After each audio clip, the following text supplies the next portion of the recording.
આવે છે, માટે દુનિયાનું વાતાવરણ તેના માટે તદ્દન નવું હોય છે, જુદું હોય છે. જો કે ગર્ભાધાનના વાતાવરણમાંથી બહાર આવતા બાળક રડે છે, તે જ બતાવે છે કે બહારનું વાતાવરણ તેને અસર કરે છે. અત્યાર સુધી ગર્ભમાં બાળક હોય છે ત્યાં સુધી એ રડતું નથી, પણ જેવું દુનિયામાં આવે છે, જન્મ લે છે, ત્યારે બાળક રડે છે. આસપાસના વાતાવરણની તેના ઉપર અસર થાય છે, ઠંડી, ગરમી, અવાજ, બરાબર ને?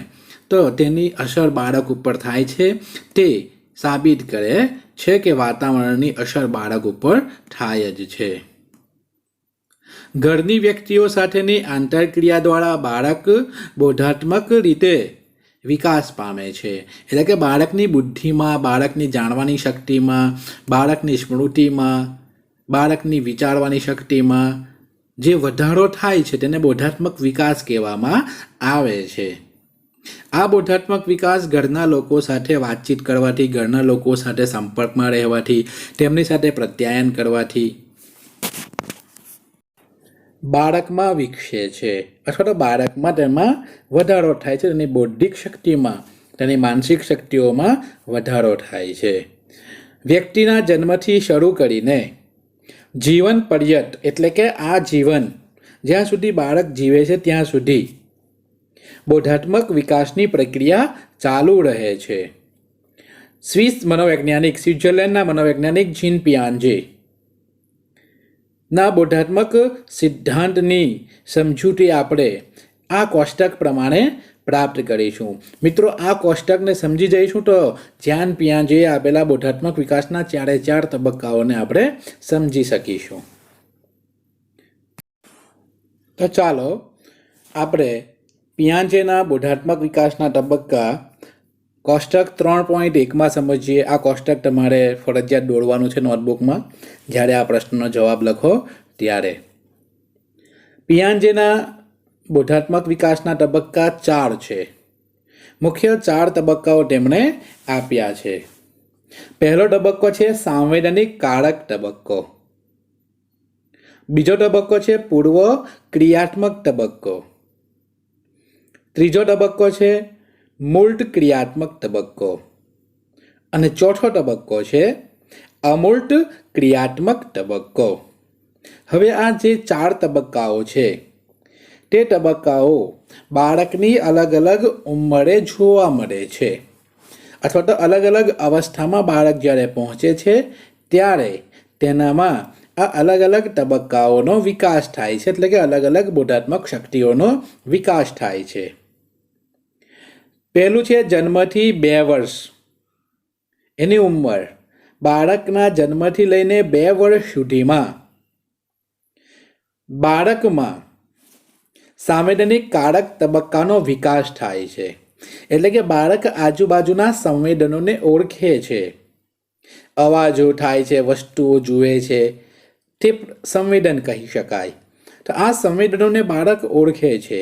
તો આ અવસ્થામાં બાળકમાં કેવો વિકાસ થાય છે તો એના લક્ષણો આપણે જોઈએ. તો જન્મથી કેવળ પ્રતિક્ષિપ્ત ક્રિયા કરતું, પ્રતિક્ષિપ્ત ક્રિયા એટલે ફક્ત હાથ પગના હલનચલનો કરતું બાળક પ્રતિકાત્મક રીતે વિચારવાનું શરૂ કરે છે. હવે બાળક વિચારે છે. જન્મથી 2 વર્ષમાં, જન્મથી 1 વર્ષ સુધીમાં બાળક આવી વિચારવાની શક્તિ ધરાવતું નથી, પરંતુ જેમ જેમ તે મોટું થાય છે તેમ તેમ તેનામાં વિચારવાની શક્તિની શરૂઆત થાય છે. તેને થતા સંવેદનાત્મક અનુભવોને ભૌતિક ક્રિયાઓ સાથે સંકલિત કરીને જગતને ઓળખે છે.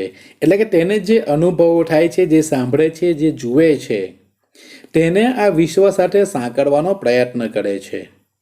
અને તેથી બાળક જગતને અને આજુબાજુના લોકોને, આજુબાજુની જે કંઈ પણ વસ્તી છે તેમને, આજુબાજુ જે કંઈ પણ બનાવો બને છે તેને ઓળખવાનો પ્રયત્ન કરે છે. બાળકમાં એ ખ્યાલનો વિકાસ થઈ જાય છે કે પદાર્થો સ્થાયી હોય છે. નહીં તો ઘણા બધા બાળકો આપણને પૂછતા હોય છે કે પપ્પા આપણે જઈએ છીએ તો આપણું ઘર કેમ સાથે નથી આવતું. તો જ્યારે બાળક નાનું હોય છે ત્યારે એનામાં એ વિકાસ નથી હોતો કે પદાર્થો એ નિર્જીવ હોય છે અને તે સ્થાયી છે, એક જ જગ્યાએ રહેતા હોય છે, તે હલનચલન કરી શકતા નથી. પરંતુ 2 વર્ષનું બાળક થાય ત્યાં સુધીમાં આવો ખ્યાલ તેનામાં આવે છે.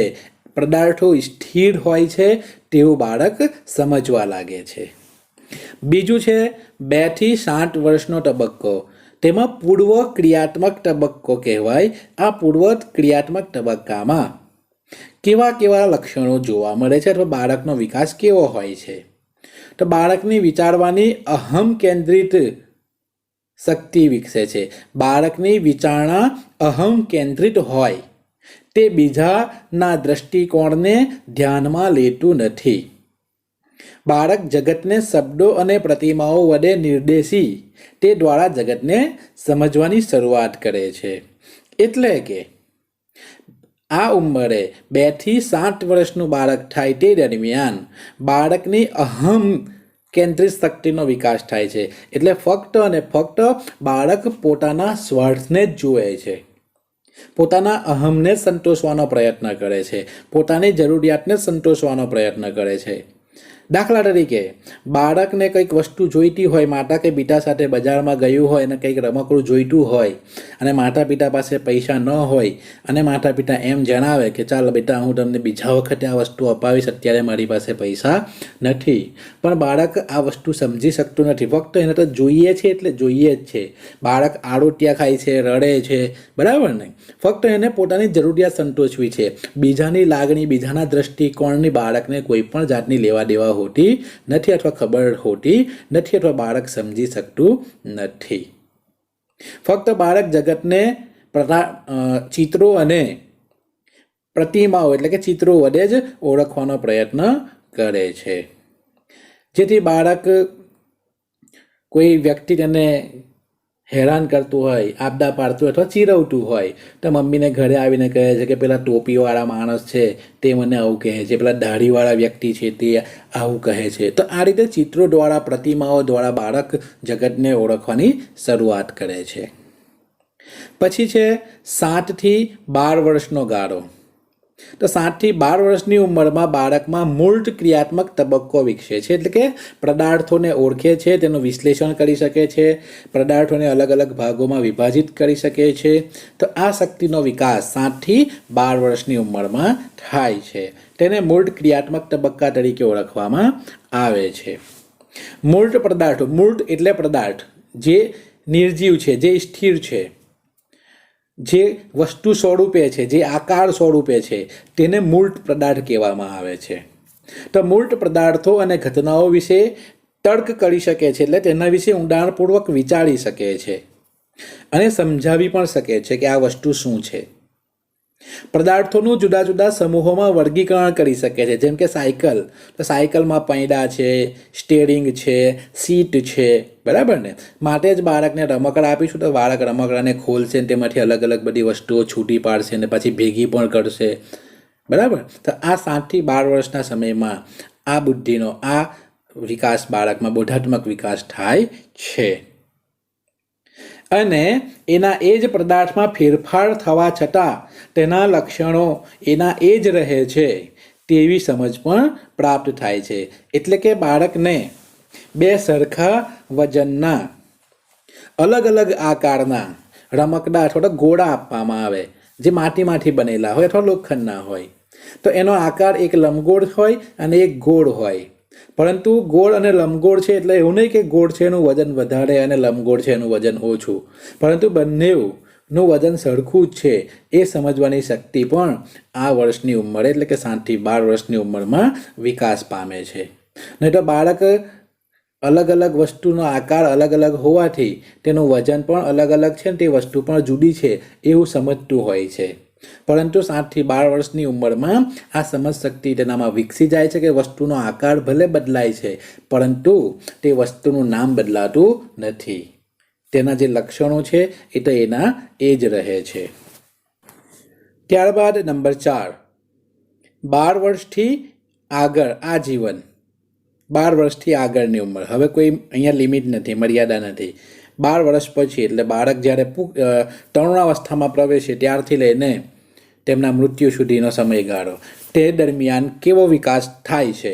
તો 12 વર્ષથી આગળની ઉંમરે અમૂર્ત ક્રિયાત્મક તબક્કો વિકસે છે. પેલું મૂર્ત હતું, જે વસ્તુ પદાર્થ છે તેને જ ઓળખવાની શક્તિ હતી. હવે અમૂર્ત, જે વસ્તુ પદાર્થ સ્વરૂપે નથી, આકાર સ્વરૂપે નથી, તે વસ્તુ તેની સામે હાજર નથી, તેવી વસ્તુઓ વિશે પણ વિચારવાની શક્તિનો વિકાસ 12 વર્ષની ઉંમર પછી બાળકમાં આવે છે. તો એના લક્ષણો પણ જોઈ લઈએ. બાળક અમૂર્ત વિચારો કરી શકે છે. અમૂર્ત એટલે જે તાર્કિક હોય, જે ફક્ત શબ્દ સ્વરૂપે હોય, બરાબર? જેમ કે પ્રમાણિકતા. તો પ્રમાણિકતા કોઈ વસ્તુ નથી, બરાબર ને? પરંતુ પ્રમાણિકતા એક નૈતિકતા છે આપણામાં.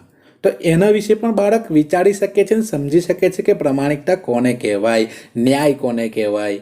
કારણ કે ન્યાય તો કોઈ વસ્તુ નથી, કોઈ વસ્તુ રમવાની નથી, કોઈ પદાર્થ નથી. તો આવા અમૂર્ત વિચારો પણ બાળક કરી શકે છે, તર્ક કરી શકે છે. અને ચિંતાત્મક વિચારવાની શક્તિ, ચિંતનાત્મક વિચારો કરવાની શક્તિ પણ બાળકમાં વિકસે છે. એટલે બાળક ચિંતન કરી શકે છે, વિચારી શકે છે, વસ્તુના અલગ અલગ પ્રકારના ફાયદાઓ, વસ્તુના અલગ અલગ પ્રકારના ઉપયોગો બાળક 12 વર્ષની ઉંમર પછી વિચારી શકે છે કે આ એક વસ્તુ છે, તેના અનેક પ્રકારના ઉપયોગો આપણે કરી શકીએ છીએ, અથવા આપણા માટે તે વસ્તુ અનેક રીતે ઉપયોગી બની શકે છે. આમ બાળક કલ્પના કરવાની શક્તિ, સર્જન કરવાની શક્તિ પણ કરી શકે છે, વિચારી શકે છે. તો 12 વર્ષની ઉંમર પછીનો આ તબક્કો હોય છે. તો વિદ્યાર્થી મિત્રો, આ 4 મુદ્દા સમજી લીધા. બસ હવે આટલું જ તમારે યાદ રાખવાનું છે. છતાં આપણે 4 મુદ્દાઓને સમજી લઈએ. પહેલું છે સાંવેદનિક કારક તબક્કો. જન્મથી 2 વર્ષ સુધીના ગાળામાં બાળકને કેટલીક સંવેદનાઓ થાય છે. બાળક સંવેદનાનો અનુભવ કરે છે. સંવેદનો એટલે શું? તો અલગ અલગ ઉદ્દીપકોની અસર થવી, તેને સંવેદન કહેવામાં આવે છે. જન્મથી 2 વર્ષ સુધીના ગાળાને સાંવેદનિક કારક તબક્કો કહે છે. આ સમયમાં બાળકો પોતાના શરીર પર થતા વિવિધ સંવેદનોનો અને ચેષ્ટાત્મક વર્તન વચ્ચેના સંબંધો બાંધે છે. એટલે કે બાળકને થતા વિવિધ પ્રકારના સંવેદનોની અસર બાળક અનુભવી શકે છે અને તેના આધારે કેટલીક ચેષ્ટા આપવાનું વર્તન બાળક કરે છે. માતા બાળકને બોલાવે અથવા માતાનો અવાજ સાંભળે એટલે બાળક માતા તરફ જોશે અથવા તો સ્માઇલ કરશે, હસશે. તો એ ચેષ્ટાત્મક વર્તન છે. તો બાળકને થતા સંવેદનોના આધારે બાળક સૌ પ્રથમ ચેષ્ટાત્મક વર્તન કરવાની શરૂઆત કરે છે, હસે છે અથવા તો રડે છે, બરાબર ને? બાળકો જોવાના, સાંભળવાના, સ્વાદના, સ્પર્શના અને સૂંઘવાના એમ વિવિધ સંવેદનો અનુભવે છે. માટે જ બાળકને માતા સિવાય બીજા કોઈ વ્યક્તિ ઊંચકે અથવા બીજા કોઈ વ્યક્તિ પાસે જાય તો એની સૂંઘવાની શક્તિના કારણે તે માતાની જે સુગંધ હોય છે તેને અનુભવી શકે છે અને એટલા માટે જ બાળક બીજા પાસે જાય ત્યારે રડતું હોય છે અને માતા તેને લઈ લે એટલે બાળક શાંત થઈ જતું હોય છે. તો આ બધી શક્તિઓનો વિકાસ જન્મથી 2 વર્ષના ગાળામાં થાય છે. શરૂઆતના દિવસોમાં બાળક ફક્ત ચૂસવાની અને ગળવાની જેવી જ પ્રતિક્ષિપ્ત ક્રિયાઓ કરે છે. એટલે ચૂસે છે અને ગળી શકે છે, ખાઈ શકતું નથી. માટે જ બાળકને ખાલી દૂધ પીવડાવવામાં આવે છે. પરંતુ ધીરે ધીરે શારીરિક, માનસિક ક્રિયાના સંબંધો સ્થાપિત થતાં ક્યારે કઈ ક્રિયા કરવી તે શીખી જાય છે. પછી બાળક ધીમે ધીમે વસ્તુને ખાવાનું પણ શીખી લે છે, ક્યારે ખાવું, ક્યારે ચૂસવું, બરાબર ને? આ બધી જ ક્રિયાઓ શીખી જાય છે. ચોકલેટ આપીએ તો પહેલાં ગળી જાય, પછી બાળક એને ચૂસે છે, ચાવે છે અને પછી ખાય છે. આમ તેનામાં આ શક્તિનો પણ વિકાસ થાય છે. આ સમય દરમિયાન વસ્તુ કે વ્યક્તિની હાજરીમાં તેનો અનુભવ થાય છે પરંતુ વસ્તુ કે વ્યક્તિનો પ્રત્યક્ષ અનુભવ ન થતો હોય ત્યારે તેનું અસ્તિત્વ ચાલુ હોય છે એવો ખ્યાલ પણ વિકસે છે. એટલે કે આ 2 વર્ષના ગાળામાં બાળક વસ્તુ તેની સામે હોય ત્યારે જ તેને ઓળખે છે, પરંતુ વસ્તુ તેની સામે ન હોય ત્યારે બાળક પહેલાં એમ સમજતું હોય છે કે એ વસ્તુ હવે છે જ નથી. પરંતુ 2 વર્ષની ઉંમર પૂરી થતાં બાળક એ શીખી જાય છે કે વસ્તુ ભલે આપણી સામે નથી, વ્યક્તિ ભલે આપણી સામે નથી, પરંતુ તે છે દુનિયામાં. ભલે આપણી સામે પ્રત્યક્ષ નથી, પણ તે છે, તેનું અસ્તિત્વ છે, તે અત્યારે આવશે આપણી સામે, તેવો ખ્યાલ પણ આ ઉંમરે વિકસે છે. જેને પદાર્થના સ્થાયિત્વનો ખ્યાલ કહે છે. અંડરલાઈન કરજો અહીંયા, પદાર્થના સ્થાયિત્વનો ખ્યાલ. આ ખ્યાલ ન વિકસ્યો હોય ત્યાં સુધી બાળક એમ માને છે કે જે દેખાતું નથી તેનું અસ્તિત્વ જ નથી. એટલે કે ભાઈ દેખાતો હતો, હવે નથી દેખાતો, એટલે ભાઈ છે જ નથી એવું વિચારે છે. પરંતુ તેનામાં સ્થાયિત્વનો ખ્યાલ વિકસી જાય છે કે વસ્તુ ભલે નથી પરંતુ તેનું અસ્તિત્વ છે. આ સમજી જાય ત્યારે તે વસ્તુ ભલે હાજર ન હોય છતાં તેનું અસ્તિત્વ છે એમ સમજી શકે છે. 6 માસ પછી એટલે કે શરૂઆતના 6 મહિના પછી તે અંશતઃ ઢંકાયેલી અને પરિચિત વસ્તુને મેળવવાનો પ્રયત્ન કરે છે. 6 મહિના સુધી બાળક જે ઢંકાયેલી વસ્તુ છે, છુપાયેલી વસ્તુ છે, દાખલા તરીકે એનું રમકડું છુપાવી દઈએ તો બાળક એને શોધવાનો પ્રયત્ન કરતું નથી. પરંતુ 6 મહિનાની ઉંમર પછી બાળકની રમવાની વસ્તુને જો આપણે છુપાવી દઈએ, થોડી ઘણી બહાર દેખાતી હોય એવી રીતે, તો બાળક એને શોધી લાવે છે, એને શોધવાનો પ્રયત્ન કરે છે. 8 માસે 8 મહિનાનું બાળક થાય ત્યારે તે પહેલાં જોયેલી પણ હાલમાં સંપૂર્ણ ઢાંકી દીધી હોય તેવી વસ્તુને પણ શોધે છે. બરાબર ને? પછી પૂછે છે, રડે છે વસ્તુ શોધતા શોધતા ન મળે તો.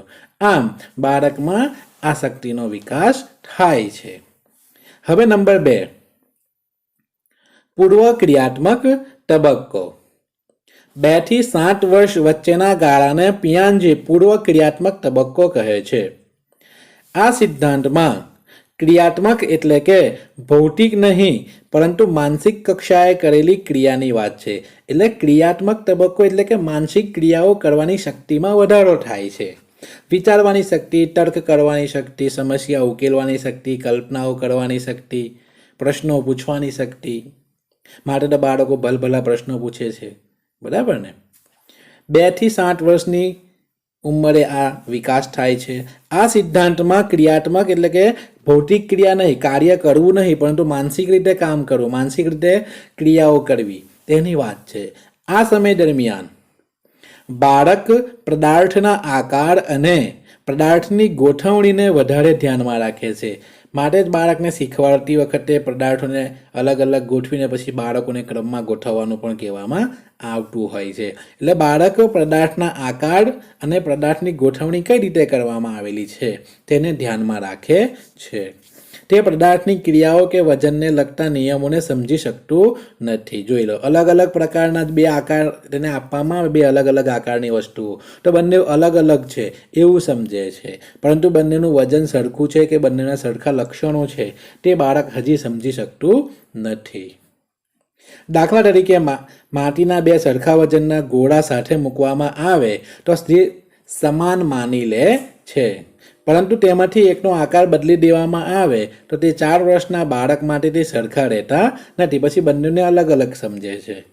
આમ એકનો ગોળ આકાર અને બીજાનો લંબગોળ આકાર બનાવી દેવામાં આવે તો પણ બાળક લંબગોળ આકારનો જે ગોળો છે તેને વધારે વજનવાળો સમજે છે. ભલે તેનું વજન ગોળ આકારના દડા જેટલું જ હોય છે, ગોળા જેટલું જ હોય છે. તો આમ પૂર્વ ક્રિયાત્મક તબક્કાનો વિકાસ થાય છે. ત્યાર પછી નંબર 3, મૂર્ત ક્રિયાત્મક તબક્કો. હવે બાળક પદાર્થને ઓળખે છે, પદાર્થના લગતા નિયમો પણ સમજે છે, એના આકારો બદલાય છતાં એ સેમ જ રહે છે, સરખું જ રહે છે. એ શક્તિનો વિકાસ થાય છે. લગભગ 7 થી 12 વર્ષના ગાળાને મૂર્ત ક્રિયાત્મક તબક્કો કહે છે. આ ઓપ્શનમાં પૂછાય છે વારે વારે. મૂર્ત ક્રિયાત્મક તબક્કો કઈ ઉંમરે વિકસે છે? તો 7 થી 12 વર્ષના ગાળાને મૂર્ત ક્રિયાત્મક તબક્કો કહેવામાં આવે છે. આ તબક્કામાં બાળક ભૌતિક રીતે હાજર એટલે કે જે એની આજુબાજુના વાતાવરણમાં દેખાતી હોય તેવી અને હાથમાં પકડી શકાય એવી જ વસ્તુઓનો વિચાર કરી શકે છે. એટલે કે જે હાથમાં પકડી શકાય, જોઈ શકાય, સ્પર્શ કરી શકાય તેવી વસ્તુઓ વિશે વિચારી શકે છે. તેઓ ધારણાત્મક કે અમૂર્ત ખ્યાલો અંગે તર્ક કરી શકતા નથી. તેઓ ધારણા નથી કરી શકતા. આપણે બધી વસ્તુ ધારી શકીએ છીએ કે ધારો તો જો આવું થાય તો, બરાબર ને, એવી શક્તિઓનો વિકાસ હજુ થયેલો હોતો નથી.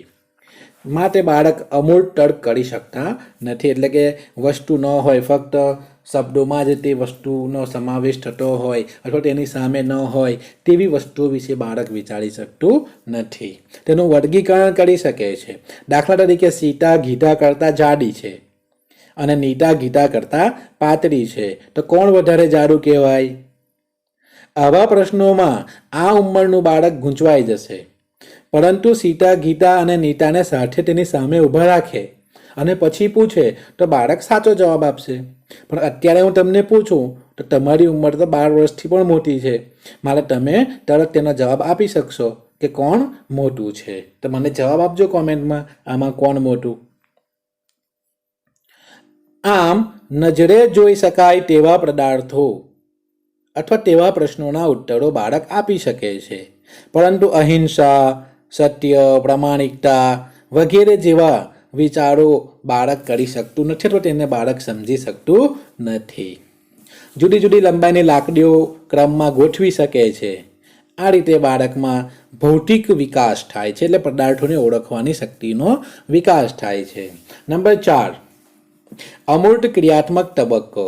હવે જે વસ્તુ તેની સામે નથી તેના વિશે પણ વિચારી શકે છે. આ તબક્કામાં આ તબક્કો એ 12 વર્ષથી આગળનો તબક્કો છે. આ તબક્કામાં અમૂર્ત તર્ક કરવાની શક્તિ એટલે કે સત્ય વિશે વિચારી શકે છે, અહિંસા વિશે વિચારી શકે છે, પ્રામાણિકતા વિશે વિચારી શકે છે. આવા વિચારો કરવાની શક્તિનો વિકાસ થાય છે. આ તબક્કામાં તાર્કિક વિચારણા અને અનુમાન શક્ય બને છે. બાળક તર્ક કરી શકે છે કે ના, આવું નહીં, આવું આ રીતે નહીં, આમ રીતે જ થાય, બરાબર ને. અને બાળક અનુમાન એટલે કે ધારણા પણ કરી શકે છે. જો વાદળ આવ્યું છે એટલે વરસાદ પડશે, આવું અનુમાન કરી શકે છે. તેઓ અમૂર્ત વિચારણા કરી શકે છે. દાખલા તરીકે સ્વચ્છતા, સ્વતંત્રતા, લોકશાહી જેવા ખ્યાલોને પણ બાળક સમજી શકે છે અને આપણને તેના ઉદાહરણો પણ આપી શકે છે કે લોકશાહી કોને કહેવાય, સ્વતંત્રતા કોને કહેવાય. આ 12 વર્ષથી મોટા બાળકો અથવા લોકો આપી શકે છે આવા જવાબો, અને તે સમજાવી પણ શકે છે અને સમજી પણ શકે છે. તે ઉપરાંત ધારણાઓ પણ કરી શકે છે. જો કે આ ઉંમરના બધા જ બાળકો આટલી વિકસિત વિચારણા માટે સક્ષમ હોય એવું શક્ય ન પણ બને. એટલે કે બધા જ બાળકો આટલી સારી શક્તિ વિકસાવી શકે અથવા બધા જ બાળકોમાં આવી શક્તિ હોય એવું કદાચ ન પણ બને. કારણ કે આ જે તબક્કો છે તે અમુક બાળકોમાં વહેલો આવી જાય, અમુક બાળકોમાં મોડો આવે. કોઈ ધીમે શીખતું હોય તો કોઈ જલ્દી શીખતું હોય. તો વિદ્યાર્થી મિત્રો, આ વિડીયો જોઈને મને કોમેન્ટમાં તમારે આ જવાબ આપવાનો છે કે સીતા ગીતા કરતાં જાડી અને નીતા ગીતા કરતાં પાતળી છે, તો કોણ જાડું કહેવાય. અને આ પ્રશ્નનો જવાબ તમારે આકૃતિ સાથે, કોષ્ટક સાથે લખીને મને મોકલવાનો છે. આભાર. Thank you.